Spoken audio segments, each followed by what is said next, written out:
Hey everyone, welcome back to Just Jake Reviews. I review albums, movies, and sports games, and today we are back with another Movie Madness. That's right, Movie Madness for the month of May. For the month of May. Kind of hit that.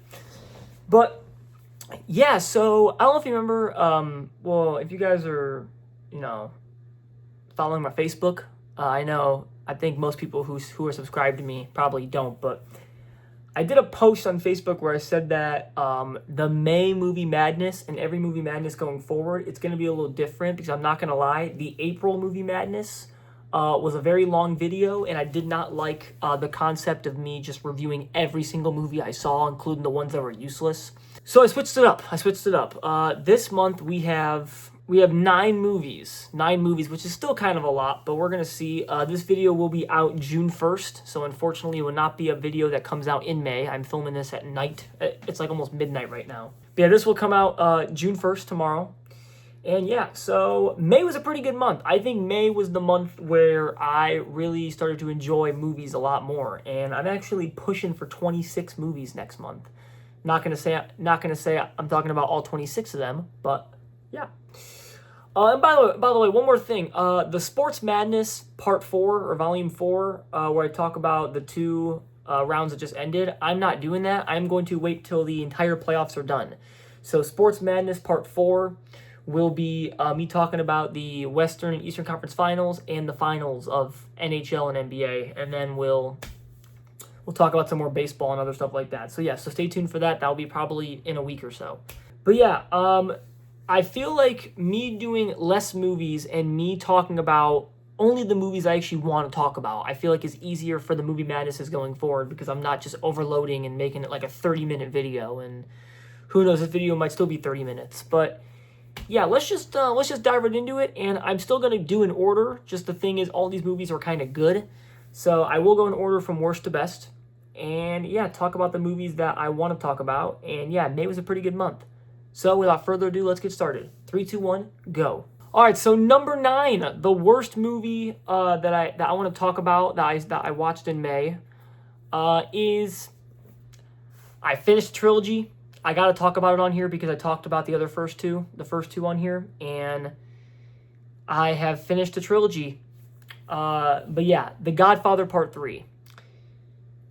Every single person says The Godfather Part 3 is the worst one out of all 3. I would say I agree.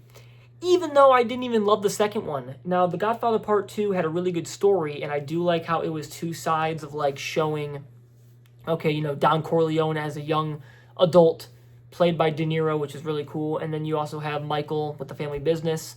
The Godfather Part 3, Michael is very old. He's in his 60s. Al Pacino is pretty old, and he wants to give the family business over to his kids.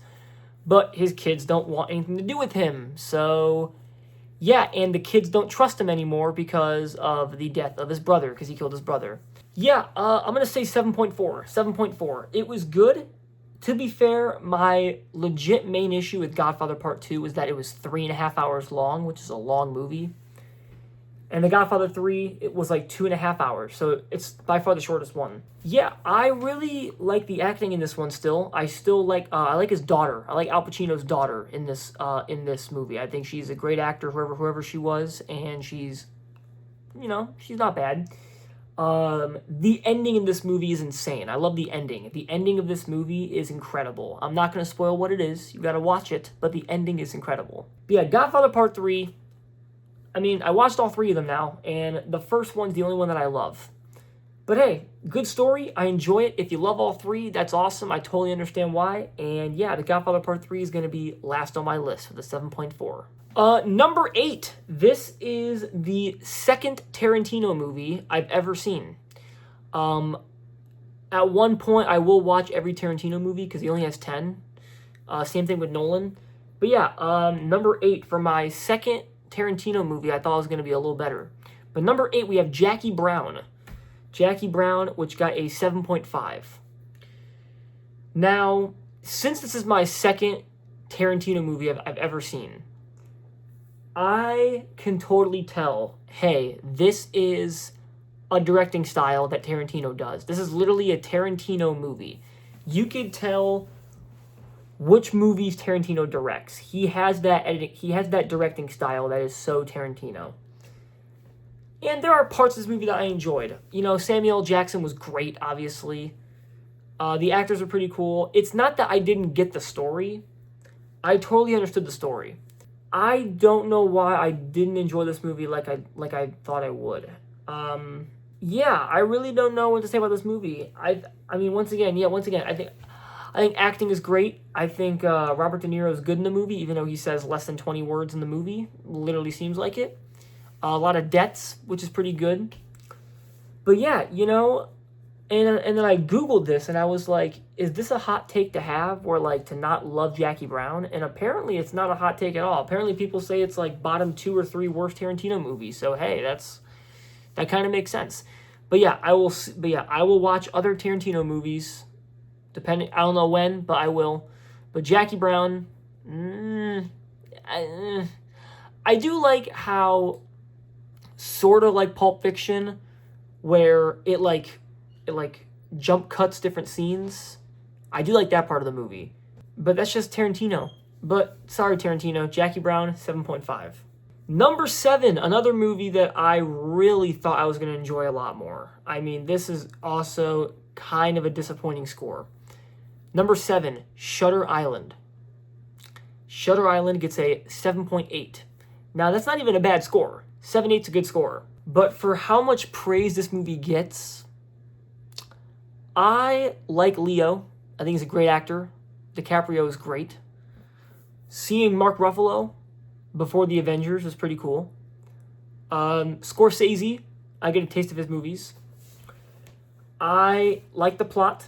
I do. And I'm not going to make a bullshit excuse about, oh, it was like 2 a.m. when I watched this movie, because it was late and I was tired. I like how some of the plot is like kind of messed up. Like there's some like really good dialogue in this movie that can like scare you in a way.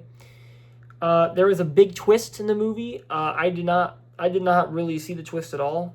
And I had to Google it, and I was like, oh yeah, that scene in the movie. Once again, I was exhausted, so you can call this unfair if you want. But Shutter Island, 7.8, good movie, but Leo's acting carried, but I thought I was going to enjoy it more.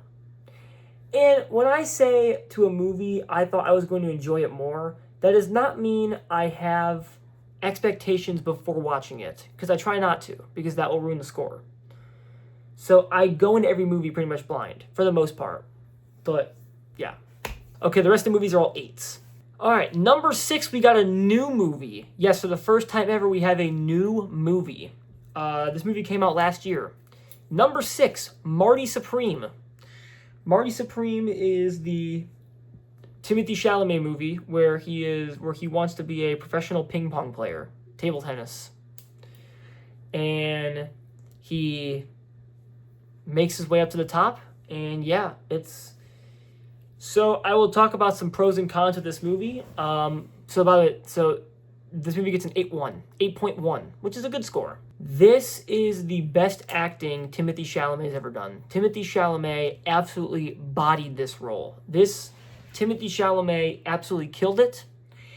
I think Timothée Chalamet should only be in serious adult movies and not kid movies like Wonka, because that movie was trash. I think Kevin O'Leary, the Shark Tank guy, was actually a really good actor for not being an actor. And also, it's got Tyler, the Creator, who's awesome. And that's kind of a small reason why I saw this movie, because it had Tyler, the Creator, who I saw live. I have a video on my channel about that. But Marty Supreme, it's definitely rated R. I was not expecting it to be so R-rated. It's definitely an R-rated movie. Like the whole family cannot watch this movie. Gwyneth Paltrow is not, as much as I'm not a huge fan of her, she's all right in the movie. But no, Marty Supreme, good movie. It's definitely only a one-time watch movie. I'm not gonna watch it again. But I didn't hate it. It's pretty good. It's pretty good for a 2025 movie. Number 5, we have an iconic movie that I saw. I finally saw this movie. This movie has sequels. I have not seen the sequels. Maybe not ever. Maybe later on. But we got Avatar. Avatar also gets an 8.1. Wow. So I don't think I've mentioned this ever on my channel, but I'm gonna do it right now because it's I find it to be very important. My biggest movie pet peeve in this world is when you watch a movie and after the movie someone gives the compliment of, "Oh my god, this movie looks so good." First of all, the movie looks amazing. Stop saying that. Okay? It is 2026. Every movie should look good. That's not a compliment. I hate when people say that. I hate that. I hate when I hear, "Oh, this movie looks amazing." No shit. It's 2026. We have great cameras. Don't you think every single movie should look good? Yeah. But I will say, if a movie does look like shit in 2026, you can point that out for sure, because that's bad. But every movie looks good. It's 2026. The only time you're able to say that is if it's like an 80s movie. An 80s movie or older. Like a 1960s movie, that's fine. Like The Wizard of Oz, that's fine. But not a 2010s decade movie. I'm going to break my rule. Avatar is the only movie that I will give that compliment to. Avatar gets a pass. Avatar genuinely looks fucking phenomenal. Genuinely looks beautiful. Avatar is genuinely a beautiful movie. And I wish I was in theaters to see this in 4K. Or the 4K, whatever it is. Wow. This movie is actually really good. I really enjoyed the story. I really enjoyed Zoe Saldana. I really enjoyed, the whole story of the blue people. Avatar is a good movie. A solid movie. Looks phenomenal. And that is probably the only movie that will come out the year 2000 or later on that I will say that about, because I hate giving that compliment because it's not a compliment, but Avatar gets a pass. It's the only film that gets a pass. Okay. But once again, like the whole Way of Water and Fire and Ash, those sequels, haven't seen them. They're 3 hours long, which shouldn't really matter for me. I'm getting better at watching long movies, but yeah, we'll see. Maybe not ever, maybe not yet. I don't know. But Avatar, number 5, 8.1. Number 4, I was not expecting to enjoy this movie as much as I did. Because I don't know why, I don't really love coming-of-age movies. But number 4, Perks of Being a Wallflower. This movie's awesome. This movie's fantastic. It still gets an 8.2, which is good, but it could be better. 8.2 is still really good. This movie's amazing. This movie, I don't know why, but whenever I watch these sort of coming-of-age movies, I feel sad in a way. Because you got Logan Lerman here, who's an absolute veteran. Get that? If you've seen Fury, you know why. Logan Lerman, who plays a freshman who is a loser, no one likes him, gets bullied. I'm a big advocate when it comes to bullying in movies. I don't know why. So a little fun fact about yours truly. I am not an actor, obviously. Can't be. I'll be terrible. But I've even told multiple directors who work at my school that I went to this. But my dream role in a movie is a bully, not a villain, like a high school bully, like a high school or college bully. Yeah, different than a villain. A villain's like a superhero. No, even though I do love villains, but a bully, like pushing the kid into a locker. Like I want to be a bully, which is kind of out of character for me because, not to toot my own horn, but I feel like I'm a nice guy in real life. I would never be a bully in real life to anyone. I would love to be just an absolute goddamn prick. You know those movie characters that, like, everyone's like, I fucking hate that guy. He's such a douchebag prick. I want to be that so bad. I want to be the character that everyone roots against in the movie. Like, the character everyone's like, I hope that guy dies. Yes, sign me up. So I like watching movies where there's a school bully involved because I know what a good bully looks like. That sounds really sad. I promise I wasn't bullied in school. Just saying. Like, not physically. But yeah, I was not bullied in school. Perks of Being a Wallflower, amazing. Logan Lerman, plays a freshman who's a loser, prick, gets bullied, and it's his first day of freshman year, and he meets these two seniors. One is played by Emma Watson. Emma Watson is amazing in this movie. This movie came out after the last Potter movie. When I was watching this movie, you could tell that Emma Watson was a lot happier than she was doing the Potters. I think doing 8 Potters got to her brain and was like, okay, I'm done with this franchise. Can we finish it? And you could tell that Emma Watson was really happy filming other movies. She was like, let's go, Potter's done. I could star in other movies. Yeah. Emma Watson doing an American accent is cool. The soundtrack is great in this movie. Obviously, Come On Eileen is the big song. Great movie, heartfelt movie. There are some pretty harsh parts in this movie, and it is kind of a tearjerker in a way. 8.2, Perks Being a Wallflower, sick movie. Number 3, I watched the entirety of this franchise this month. I only have 2 movies written down, but I can mention the others. Number 3, Die Hard. The first one so far. Die Hard, 8.3. This is a very dude action movie. It's a very dude movie.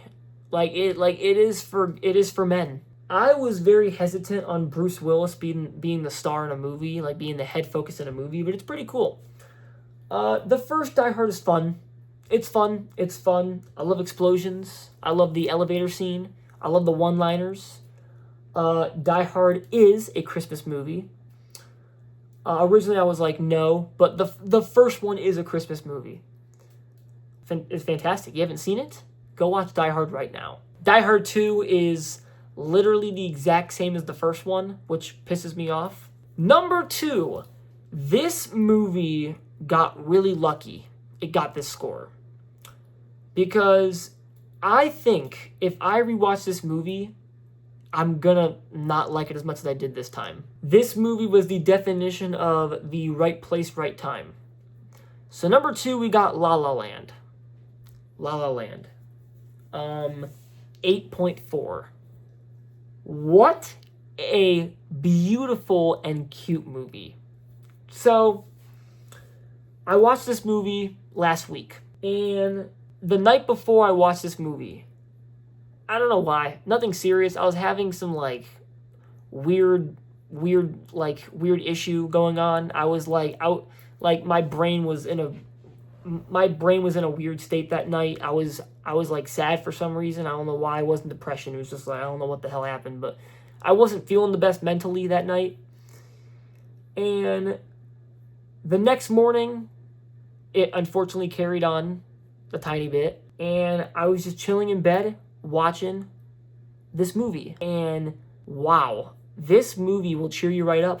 And that's kind of why I gave it an 8.4, because I felt better after watching this movie. Ryan Gosling, Emma Stone are great. I think they won Oscars for this movie. The soundtrack is good. I actually enjoy musicals. I do. I actually like musicals. Some of the songs are good.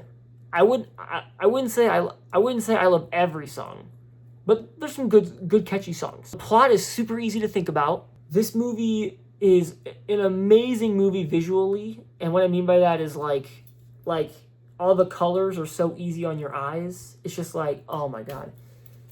This movie's a vibe. It's a vibe. This movie's an absolute vibe. And if I watch it a second time, I'm probably not gonna like it as much as I did, like the first time, because I wasn't in that sad state. But this movie is absolutely incredible. Ryan Gosling, you're the man. 8.4. And number 1, going back to that Die Hard franchise, number 1, Die Hard with a Vengeance. Wow. 8.8. An 8.8 out of 10.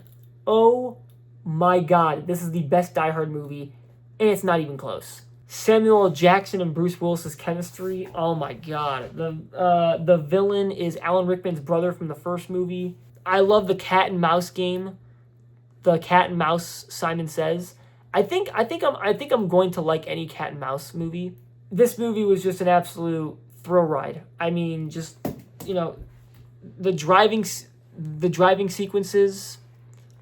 Not as much one-liners as the first movie, but still pretty good. The boat scene, the boat explosion is sick. Die Hard with a Vengeance is an absolute thrill ride. I recommend go watch it. You probably have already seen it because it's an old movie and I'm young and you're old. Die Hard with a Vengeance, 8.8, absolute stellar movie, and I would say this is an amazing month for movies. Hopefully June's better. And that will be all for today's video. Sorry it's late and sorry you're gonna get this on June 1st because it's not really a May video. Yeah, June, once again, obviously Sports Madness Part 4, and you're gonna get, we gotta finish The Office series. There's 3 seasons left, and you're gonna get 2 banger videos in June, both with guests. One guest you've seen before, one guest you haven't. And then you're going to get a vlog. Yes, you're going to get a vlog. Not going to say what the vlog's about yet, but oh my god, June, the videos are going to be kind of fire. So just hold on. Strap in. It's going to be a great ride. But yeah, that'll be it for today's video. Like, subscribe, comment, do all that fun stuff, and I will see you on the next one. Peace.